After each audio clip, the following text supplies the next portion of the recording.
First of all thank you so much for agreeing to be here होइन, हामीलाई आफ्नो time दिनुभयो त्यसको लागि धेरै धन्यवाद।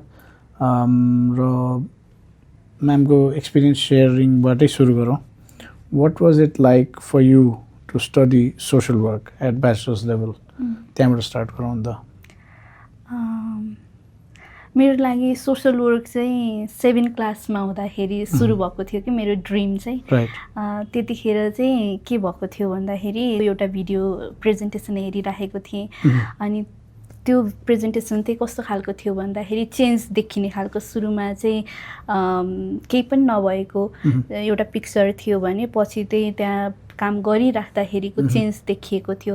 यस्तो चेन्ज कसरी ल्याउन सकिन्छ, यो चेन्ज गर्नको लागि चाहिँ के पढ्नुपर्छ भन्ने क्वेसन आउँदाखेरि चाहिँ मैले चाहिँ सोसल वर्क भन्ने 7 क्लासमा मेरो कन्सेप्ट त्यसरी भइराखेको थियो। अनि त्यतिखेरदेखि नै जानेर नजानेर चाहिँ मैले सोसल वर्क पढ्ने हो भने त्यतिखेर अघि हाम्रो कुरा पनि भएको थियो, सोसल वर्कको त्यो विम जस्तो पनि भएको थियो, एकदम ग्लोबल उसमा पनि सोसल वर्क भनेको चाहिँ राम्रो विषय, अरू दिदीहरूले पनि पढेको देखिराखेको। अनि त्यसपछि त्यहाँबाट त्यो सोसल वर्कको जर्नी दिमागमा चाहिँ सुरु भयो भनौँ न। अनि त्यही अनुरूप चाहिँ मैले ह्युम्यानिटिज पढेँ। अनि अहिले अब ब्याचलर लेभलमा पनि सोसल वर्क चाहिँ म मेजर पढ्छु, त्यतिमा म क्लियर थिएँ। साइड बाई साइड चाहिँ साइकोलोजी राम्रो अप्सन हो भनेर चाहिँ त्यसरी जोइन भएको थियो। ओके, सो पहिला ह्युम्यानिटिज पढिसक्नु भएर त्यति डिफ्रेन्स त फिल भएन होला होइन, तर ब्याचलर्स लेभलमा आइसकेपछि यो कोर्सको जुन रिक्वायरमेन्टहरू छ होइन, प्र्याक्टिकल रिक्वायरमेन्ट्स पनि छ, प्लस अब साइकोलोजी पढ्नु भएको छ भने त्यहाँ पनि प्र्याक्टिकल रिक्वायरमेन्ट्स छ। त्यो पार्टले चाहिँ अहिले काम गरिरहँदाखेरि कतिको सहयोग गर्यो जस्तो लाग्छ? फिल्ड वर्क अनि हाम्रो यो प्र्याक्टिकल जुन अहिलेको सिलेबस त्यसरी आएको छ नि, त्यसले चाहिँ एकदमै हेल्प गरेको छ जस्तो लाग्छ मलाई चाहिँ। जुन हाम्रो ब्याचलर लेभलमै हामी फिल्ड जाँदाखेरि हामीले स्किलहरू जुन गेन गऱ्यौँ, एक्सपिरियन्सहरू चाहिँ गेन गर्दै गयौँ, कसरी हुन्छ काम भन्ने खालको सिक्दै गयौँ होइन। त्यसले चाहिँ अहिले एनजिओमा काम गरिराख्दाखेरि चाहिँ प्लानिङदेखि लिएर बेस चाहिँ राम्रो बन्यो। सुरुमै हामी एनजिओमा गएर त्यो काम गर्दाखेरि एकदमै ठुलो ठाउँमा गएर चाहिँ सिक्दैछु भनेर सुरु गर्नु भन्दाखेरि चाहिँ सुरुमै हामीले ब्याचलर पढ्दै सिक्दै हुँदाखेरि चाहिँ त्यसले राम्रै गरेको छ जस्तो लाग्छ। कतिपय ठाउँमा चाहिँ कतिपय काम चाहिँ ओके मलाई यतिसम्म चाहिँ थाहा छ भन्ने चाहिँ भयो। ओके, सो सरिसा म्यामलाई आफूलाई चाहिँ पर्सनल्ली होइन पढ्दै गर्दाखेरि जस्तो हामीले 3टा लेभल्स भन्छौँ नि, माइक्रो, सूक्ष्म होइन, मेजो, मध्यम र बृहत म्याक्रो होइन, कुन लेभल चाहिँ बढी इन्ट्रेस्टिङ लाग्थ्यो आफूले पढ्दै गर्दाखेरि? मलाई चाहिँ हामी सोसल वर्क पढ्दै गर्दाखेरि चाहिँ माइक्रो मेजो चाहिँ ठिक लाग्छ मलाई। इन्डिभिजुअल तरिकाले गरेको पनि राम्रो हो, तर मेजो भयो भने चाहिँ एज अ कम्युनिटीलाई नै हामीले हेर्न सक्छौँ, त्यो कम्युनिटीको प्रब्लम धेरैमा रिच आउट हुनसक्छ, अनि त्यो कन्टिन्यू गर्न पनि सजिलो हुन्छ कि भन्ने चाहिँ लाग्छ। अब नेसनल लेभल म्याक्रो लेभलमा जाँदा हाम्रो त्यो एज अ स्टुडेन्ट हेर्दाखेरि चाहिँ हाम्रो उसले नभ्याउन पनि सक्छ। मलाई अहिले एज अ स्टुडेन्ट पढिराख्दा प्र्याक्टिसनर भइराख्दाखेरि चाहिँ मेजो ठिक लाग्छ। ओके, अनि अहिलेको काम पनि मेजो लेभलमै छ कि म्याक्रोमा पनि हुन्छ? त्यसलाई म मेजो नै भन्न रुचाउँछु। ओके, अनि जस्तो एउटा चाहिँ हामीलाई जहिले पनि इन्ट्रिगिङ लाग्ने कुरा के, जब हामी प्रोफेसनल सोसल वर्क भन्छौँ नेपालको कन्टेक्स्टमा होइन, अझै पनि सोसल वर्क प्रोफेसनलाइज भइसकेका छैन भन्छौँ हामी। अब विभिन्न भ्यू पोइन्ट्स छन् है, म्यामलाई चाहिँ के लाग्छ नेपालमा हामीले प्रोफेसनल सोसल वर्क भन्न अहिले जुन हिसाबले अहिलेसम्म हामी यो कुरा गर्दैछौँ नि होइन, भन्न आवश्यक छ कि छैन होइन? छ भने चाहिँ कस्तो हिसाबले आफूलाई प्रस्तुत गर्दा ठिक होला? किनकि कतिपय हिसाबले पास्ट हेर्दाखेरि गभर्मेन्टले चाहिँ यो कुरा एन्स्योर गर्नुपर्छ भनिराखेको हुन्छ होइन, अझै पनि त्यो कन्नोटेसन छ। वाट इज योर टेक होइन, यो सबै हुँदै गर्दाखेरि म्यामले चाहिँ यसलाई कसरी हेर्नुभएको छ, कसरी बुझ्नुहुन्छ? प्रोफेसनलाइजिङको कुरा गर्दाखेरि चाहिँ मलाई के लाग्छ भने म एनजिओमा काम गर्छु, मैले bachelor of arts in social work पनि गरेँ, तर म आफू सोसियल वर्कर हो कि होइन, कि सोसियल वर्क पढेका सबै विद्यार्थी सोसियल वर्कर हुन् त होइनन् होला नि त। त्यसको लागि चाहिँ के हुन आवश्यक छ जस्तो लाग्छ भने आइडेन्टिटीको कमी छ भन्ने कुरा भइराखेको हुन्छ। सोसियल वर्क पढेका विद्यार्थीहरू जो चाहिँ दक्ष रूपमा अगाडि बढिरहेका छन् उनीहरूको लाइसेन्स भयो भने मात्रै चाहिँ उनीहरूलाई त्यो प्रोफेसनल सोसियल वर्कर भनेर चाहिँ आइडेन्टिफाई गर्न मिल्छ होला जस्तो चाहिँ मलाई लाग्छ, र नेपालमा त्यो छैन। हिस्टोरिकल्ली हेऱ्यो भने होइन हाम्रो सोसियल कन्टेक्स्ट कम्युनल खाले छ, जसले गर्दाखेरि कम्युनल एक्टिभिटिज त हुन्छै हुन्छ, र त्यो एक्टिभिटिजलाई गर्नको लागि प्रत्येक एथनिसिटीमा आफ्नै आफ्नै एउटा यो संरचना छ, प्र्याक्टिसेस छ। हामीले 4th इयरमा पढ्दाखेरि इन्डिजिनियस सोसियल वर्क भनेर पनि पढ्यौँ होइन। सो त्यस्तो प्र्याक्टिसेस हुँदै गर्दाखेरि हामीले अहिलेको टाइममा सोसियल वर्क जसरी होस् भनिरहेछौँ, र यो मिक्स्ड छ नि त। सो प्रोफेसनल सोसियल वर्कलाई चाहिँ कसरी छुट्याउन सकिन्छ होला प्र्याक्टिकल भएर सोच्दाखेरि कि हामीले अहिले हाम्रो कन्टेक्स्ट त यही हो होइन। So if you have any insight on that होइन, त्यो चाहिँ सेयर गरिदिनुहोस् न। हजुरले भने जस्तै हाम्रो नेपालको कन्टेक्स्टमा चाहिँ हाम्रो रिलिजियस वेले भनौँ, कल्चरल वेले भनौँ, कम्युनिटी कसरी फर्मेसन कसरी हामीले प्र्याक्टिस गर्दै आइरहेका छौँ भन्दाखेरि सेवा, दान, धर्मको नाममा हामीले सोसियल सर्भिस गरिरहेका छौँ नि त। आज मलाई चाहिँ कतै गएर हेल्प गर्न मन लाग्यो, इन्डिभिजुअल रूपमा वृद्ध आश्रममा गएर हेल्प गर्न मन लाग्यो, बर्थडेको दिन मलाई केही गर्न मन लाग्यो, हामी गरिराखेका हुन्छौँ। त्यो हाम्रो कल्चरल वेमा पनि हामी त्यसरी नै हुर्किराखेका छौँ नेपाली सोसाइटीको कुरा गर्दाखेरि। म चाहिँ त्यसलाई चाहिँ सोसियल सर्भिस भन्न चाहन्छु। किन भन्दाखेरि चाहिँ त्यो इन्डिभिजुअल रूपमा भएको छ नि त। मलाई मन लाग्यो तर मैले गरेँ। अब भोलि कसैले गर्न चाह्यो तर कसरी अगाडि बढ्ने के गर्ने भन्ने उसलाई आइडिया भएन भने चाहिँ, उसलाई थाहा भएन भने चाहिँ त्यो कसरी कन्टिन्युअस रूपमा जान्छ भन्ने त्यहाँ क्वेसन मार्क आउँछ जस्तो लाग्छ। त्यही भएर सोसियल वर्कको काम चाहिँ के हो जस्तो लाग्छ भने इन्स्टिट्युसनलाइज गर्न चाहिँ यसले मद्दत गर्छ। Social service that is very good होइन, तर त्यसलाई कन्टिन्युअस रूपमा सस्टेनेबल वेमा अगाडि लिएर जानको लागि चाहिँ इन्स्टिट्युसनलाइज गर्न चाहिँ जरुरी छ जस्तो लाग्छ मलाई। सो यो पढ्दै जाँदा काम गर्दै जाँदाखेरि होइन मैले खास सोध्न खोजेको चाहिँ कस्तो वेमा हामी अगाडि बढ्यौँ भने चाहिँ ठिक हुन्छ होला। सो कतिपय केसमा गभर्मेन्टमा एउटा स्ट्रक्चर चाहिन्छ हामीले भन्यौँ भनेपछि त्यो ओके इन्स्योर्ड छैन होला होइन, अहिलेसम्म इन्स्योर्ड छैन। मेबी अब हामी अलिकति होपफुल छौँ कि होइन नयाँ गभर्मेन्ट बनिसकेपछि। सो त्यो एउटा पार्ट रह्यो। त्यो स्ट्रक्चर बिना नै पनि कतिपय ठाउँमा चाहिँ सोसियल वर्क एक्जिस्ट गर्छ भन्ने एभिडेन्सहरू हुँदो रहेछ होइन। Where do you think we should start होइन। जस्तो हामी त यहीँ छौँ नि त, कतिजना यहाँ हुनुहुन्न, कतिजनाले आफ्नो सब्जेक्ट नै चेन्ज गर्नुभएको छ होला, कतिजनाले मेबी अर्को मेजरतिर सिफ्ट गर्नुभयो र अर्को प्रोफेसनसँग आइडेन्टिफाई गर्नुहुन्छ होला होइन। भनेपछि जसले चाहिँ सोसियल वर्क प्र्याक्टिस गर्छु, जस्तो म्याम जस्तै मान्छे जसले चाहिँ 7देखि नै म सोसियल वर्क नै पढ्छु भनेर सोच्नु भएको थियो होइन, हामीले चाहिँ कताबाट स्टार्ट गर्दाखेरि ठिक हुन्छ जस्तो लाग्छ? हामीले पढ्न त स्कोप अफ सोसियल वर्क भनेर एकदम फराकिलो उसमा पढ्यौँ होइन, यो 4 वर्षको उसमा पढ्यौँ। स्कुल सेटिङमा हुन्छ, हस्पिटल सेटिङमा हुन्छ, पुलिसमा पनि हुन्छ, अनि लयरहरूसँग पनि हुन्छ। तर मैले जे देखेको छु त्यो त मैले हजुर अघि कुरा भए जस्तै एनजिओ सेन्ट्रिक मात्रै छ जस्तो मैले देखेको छु। अरू पनि होलान्, बिस्तारै इमर्जिङ पनि छ।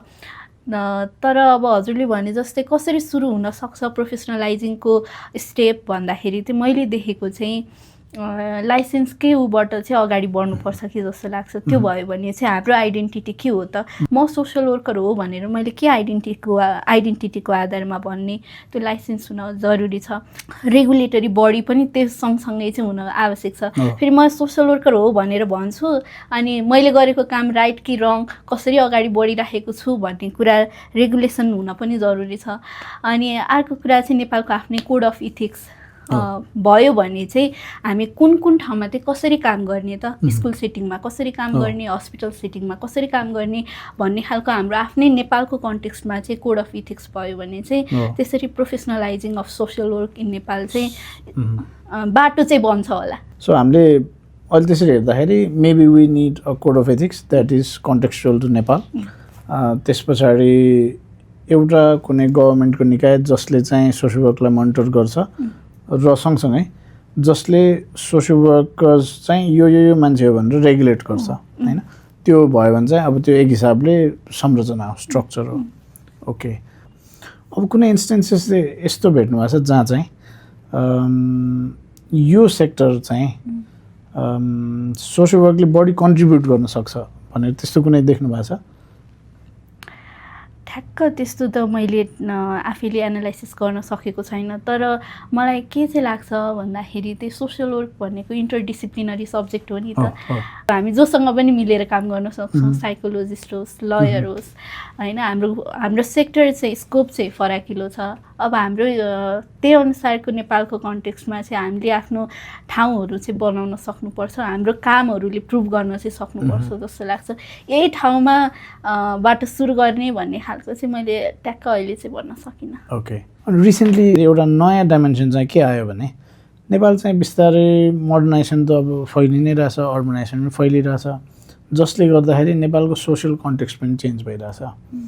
र कतिपय ठाउँमा चाहिँ यस्तो व्यक्तिहरू पनि हुँदो रहेछ जसले चाहिँ मलाई चाहिँ हेल्प चाहिएको छ है, यस्तो खाले सर्भिस भयो भने चाहिँ मैले लिन्थेँ भन्ने हुनुहुँदो रहेछ कि। सो आफ्टर अल हामीले त्यो फर्स्ट इयरमा पढेको कुरा एकचोटि सम्झ्यौँ होइन, त्यो सेल्फ डिटर्मिनेसन भन्छौँ नि हामीले, आफ्नो चोइस आफैले मेक गर्न पाउने होइन। त्यो त अब अफकोर्स क्लाइन्टसँग कन्ट्र्याक्ट भइसकेपछिको कन्टेक्स्ट भयो, तर कतिपय केसमा यस्तो पोटेन्सियल क्लाइन्टहरू हुनुहुँदो रहेछ एकदम लिमिटेड होला अहिले, उहाँहरूले सर्भिस चाहिँ खोजिरहनु भएको छ तर पाउनु भएको रहन्छ कि होइन, किनकि त्यो एक्जिस्टै गरिरहेको छैन। र मोस्टली डेभलपमेन्ट सेक्टर्सले त अब कम्युनिटीमै बढी काम गरेको देखिन्छ, माइक्रो लेभलमै पोलिसी लेभलमै काम गरेको देखिन्छ, ठ्याक्कै एकदम लिमिटेड छ माइक्रो लेभलमा काम गरेको होइन। So how about what is your view भन्न खोजेको मैले। सो यस्तो चेन्जेस जुन सोसाइटीमा भइरहेको छ त्यसले गर्दाखेरि चाहिँ अब मेबी प्रोफेसनल सोसियल वर्कको चाहिँ यस्तो माइक्रो लेभलमा पनि भिजिबिलिटी हुनसक्छ भन्नेमा चाहिँ तपाईँको भ्यू कस्तो छ होला? माइक्रो लेभलको नि आफ्नै ब्युटी छ जस्तो लाग्छ मलाई। जस्तै मलाई के समस्या भइरहेको छ वर्क सेटिङमा, मलाई के समस्या भइरहेको छ भने मैले सबैको अगाडि भन्न कम्फर्टेबल नहोला, माइक्रो लेभलमा मैले एकजना मान्छे जसलाई चाहिँ अब हामी क्लाइन्ट भनेर कुरा गरिरहेको छौँ भने चाहिँ जसले मलाई सपोर्ट गर्न आउनुहुन्छ, उहाँले मेरो ट्रस्ट गेन गर्न सक्नुभयो भने मैले उहाँलाई भन्न सकौँला होइन। त्यस्तो खालको इन्डिभिजुअल रूपमा हामी सबैलाई कतै न कतै हामीलाई सपोर्ट चाहि नै राखेको छ। माइक्रो लेभलमा काम गर्न सकिन्छ। र अर्को कुरा चाहिँ के लाग्छ भन्दाखेरि यस्तो सपोर्ट सिस्टम छ है, कसरी हामी त्यो रिच आउट गर्न सक्छौँ त यस्तो सपोर्ट सिस्टममा भन्ने खालको त्यही अनुसारको एडभोकेसी भयो भने चाहिँ micro level of social work पनि बिस्तारै इमर्ज चाहिँ हुनसक्छ होला। त्यसको ब्युटी अनि के अरे हामीले काम गर्ने अनि हामीले ठ्याक्क रिजल्ट पनि देख्न सक्छौँ जस्तो लाग्छ कि, चेन्ज देख्न सक्छौँ नि इन्डिभिजुअल रूपमा। कम्युनिटी एज अ होल चाहिँ देखिन त देखिन्छ, नदेखिने होइन, तर इन्डिभिजुअलको देख्दाखेरिको अझै फरक हुन्छ होला। र अब अलिकति पास्टमा पनि जाउँ होइन। पास्ट भनेको हाम्रो आफ्नो मात्र पास्ट छैन कि, यो फ्रेटर्निटीकै पास्टमा यति वर्ष बितिसक्दाखेरि म्यामलाई चाहिँ के लाग्छ, के कारणले गर्दाखेरि सोसियल वर्कलाई अझै पनि हामीले प्रोफेसनल भएको छैन है भनेरै डेनोट गरिरहेछौँ कि के कारण होला जस्तो लाग्छ? आइडेन्टिटीकै कमी हो, आइडेन्टिटीकै कमी हो जस्तो लाग्छ नेपालको उसमा चाहिँ। च्यालेन्जेसहरू पनि छ नभएको होइन। अर्को भनेको चाहिँ हाम्रो सोसियल वर्क पढाइ हुने अर्बन सेन्ट्रिक पनि भएर पनि होला। के अरे बाहिर हाम्रो ठाउँहरूमा चाहिँ सोसियल वर्क कसरी पढाइ भइराखेको छ भन्नेमा नि मलाई चाहिँ त्यो पनि त्यो एस्पेक्ट मैले बुझेको छैन है। तर मोर ओभर चाहिँ हामी काठमाडौँ अर्बन सेन्ट्रिक भएर पढाइ भइराखेको भएर पनि हुनसक्छ। अनि त्यसपछि हरेक कुरा त्यति लाइसेन्समै गएर जोडिन्छ कि जस्तो फिल हुन्छ क्या आफैलाई चाहिँ। कता गएर मैले आफूलाई किन सोसियल वर्कर भनेर चिनाउन सकिराखेको छैन त, त्यति भएको भए त म पनि सोसियल वर्कर हो भनेर प्राउडली भन्थेँ होला। त्यही नै गएर रोकिएको छ कि जस्तो चाहिँ पर्सनली चाहिँ मलाई त्यो फिल हुन्छ। ओके, अब अलिकति कुरा गरौँ एकाडेमिक्सतिर होइन, नट त्यो इन्टु त्यो टेक्निकल एकाडेमिक्स होइन, म्यामले आफूले पढ्दाखेरिको अनुभवमा आफ्नो वरिपरिको जुन साथीहरू हुन्थ्यो नि उहाँहरू चाहिँ कस्तो इन्टेन्सनले सोसियल वर्क पढ्न आएको पाउनुभयो? आफ्नो क्लासमेट्स मात्र होइन, त्यो सर्कल हुन्छ नि जुन सोसियल वर्क पढ्ने सर्कल चाहिँ कस्तो इन्टेन्सनले चाहिँ आएको पाउनुभयो? मैले यो क्वेसन किन सोधेँ भन्दाखेरि एउटा पार्टमा चाहिँ एउटा कुनै पोइन्ट इन टाइममा आई थिङ्क अहिले पनि त्यो छ धेरै जसो ठाउँमा सोसियल वर्कलाई चाहिँ ग्लोरिफाई कसरी गरियो भने तिमीले यो सब्जेक्ट पढ्यो भने चाहिँ निलो नम्बर प्लेटको गाडी चढ्नु पाउँछ। सो यो कस्तो थियो म्यामको अनुभवमा चाहिँ? त्यो अझै पनि कन्टिन्यू भइ नै रह हो कि कस्तो हो भनेर बुझ्न खोजेँ मैले चाहिँ। मेरो अनुभव समहाउ सिमिलर छ, तर जागिर खान सजिलो चाहिँ छैन है। सजिलो छैन, विदेश जान चाहिँ बरु सजिलो हुन्छ होला, त्यस्तो खालको ग्रुप हाम्रो साथी सर्कलमा त्यो कुराहरू त्यही हुन्थ्यो। अनि त्यसपछि पढ्न सजिलो छ, पास हुन एकदम सजिलो छ यो विषय पढ्यो भने भन्ने खालको छ।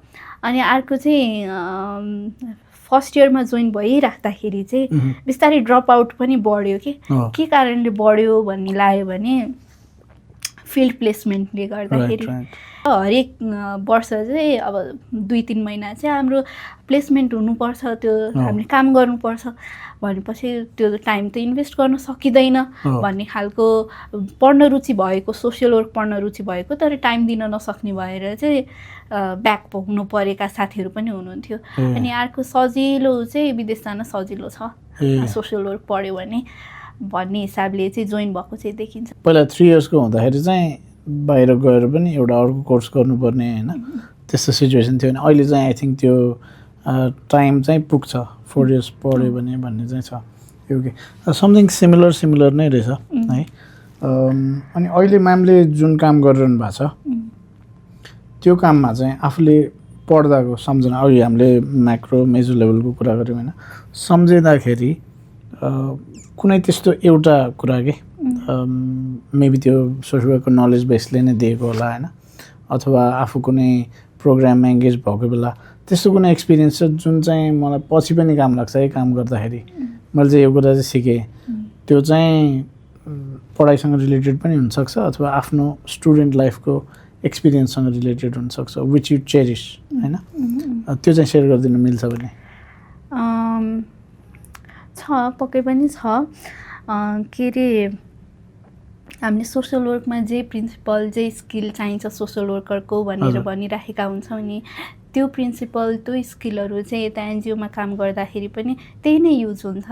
अनि त्यो पढिराख्दाखेरि चाहिँ क्वाइट सिमिलर नै लाग्छ, हामीले एक्सपिरियन्स गर्ने कुराहरू पनि त्यही लाग्छ। मैले एउटा उदाहरणको लागि चाहिँ म पहिला चाहिँ आफूलाई एकदमै इमोसनल छु म भन्ने जस्तो लाग्थ्यो, अरूको प्रब्लम सुन्दाखेरि चाहिँ म आफै नै रुन थाल्ने खालको, अनि त्यसपछि रुने अनि त्यो सुन्न नपरे हुन्थ्यो भन्ने खालको त्यस्तो पनि हुन्थ्यो। तर अहिले चाहिँ म सुन्न पनि सक्छु, बुझ्न पनि सक्छु के कारण कसरी किन भयो त, अनि यसको वे आउट के हुनसक्छ त, त्यो एङ्गलमा सोच्न पनि सक्छु, एम्पेथेटिक भएको छु भनौँ न, जुन हाम्रो सोसियल वर्करहरूको त्यही स्किल हो, हुनुपर्ने स्किल हो, त्यो एङ्गलबाट हेर्दाखेरि त्यही यही पढाइले नै दिएको उपज हो कि भनेर चाहिँ अहिले चाहिँ म त्यसरी रिफ्लेक्ट गरिराखेको छु। अनि अरू काममा पनि अब पर्सनल कुरा, पर्सनल लाइफमा, प्रोफेसनल लाइफमा पनि कहीँ न कहीँ त्यही हेल्प आउट गरेकै छ। सो मैले यो क्वेसन चाहिँ जेनरली सोधि नै रहन्छु, has the education of social work होइन, particularly social work helped you become a better person भनेर म सोध्ने गरेको छु कि हजुरको के छ यसमा? गरेको छ, एकदमै गरेको छ। साथसाथै मेरो साइकोलोजी पनि मेजर भयो, झन् बिहेभियर किन यस्तो भइराखेको छ, मान्छेको बिहेभियर, ह्युमन बिहेभियरको बारेमा पनि, सोसाइटी कसरी फर्मेसन भइराखेको छ, किन चाहिँ यो सोसाइटीमा चाहिँ यसरी काम भइरहेको छ, किन अरू अर्को सोसाइटीभन्दा यो सोसाइटी किन फरक छ, त्यतातिर पनि सोचाइहरू चाहिँ फर्मेसनहरू चाहिँ त्यसरी भइराखेको हुन्छ। यो पढाइकै कारणले होला पक्कै पनि। ओके, बेसिकली हाम्रो आजको टेक अवे म थोरै भन्छु, हामीलाई सोसियल वर्ककै कुरा गर्ने हो भने सोसियल वर्क प्रोफेसनल बनाउने हो भने मेबी एउटा मेकानिजम चाहिन्छ जुन गभर्मेन्टले मोनिटर गर्छ, तर सोसियल वर्क ग्रेजुएट्सले नै भनौँ होइन, जसले चाहिँ मेबी एउटा कुनै संस्थाबाट रेगुलेट गर्न सक्नुहुन्छ, तर गभर्मेन्टले आइडेन्टिफाई गरिदिनु सक्नु पऱ्यो। र त्यही कम्प्लायन्समा चाहिँ म सोसल वर्कर हो भनेर मान्छेले अप्लाई पनि गर्नु पऱ्यो, ग्रेजुएटरले होइन।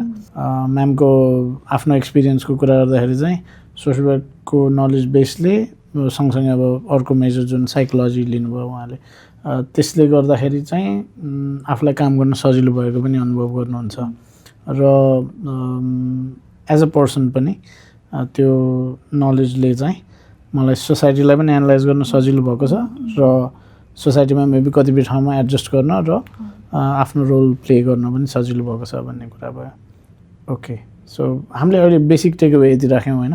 हामी फर्दर अरू कुरा पनि गर्न सक्छौँ, त्यसलाई म्याम ओपन हुनुहुन्छ, अर्को पालि हामीले बोलायो भने आउनु सक्नुहुन्छ? मिल्छ है? हुन्छ। हामीले चाहिँ रिसेन्टली के गरिरहेछौँ भन्दाखेरि यो हाम्रो स्टुडेन्टहरूले बनाएको है एउटा चाहिँ गिफ्ट हामीले तपाईँलाई दिन्छौँ, आफूले छानेर लिनु मिल्छ। अब एउटा बुकमार्क मागी छ हामीसँग, अरू किरिङ हो होइन, उतातिर जानु पाइएन, टेबलमा यसरी बसेकोबाट चाहिँ एउटा गिफ्ट तपाईँले आफूले चुज गर्नु मिल्छ अहिले। हजुर म ब्लू वाला आउँथ्यो यो हजुर। हस् हुन्छ।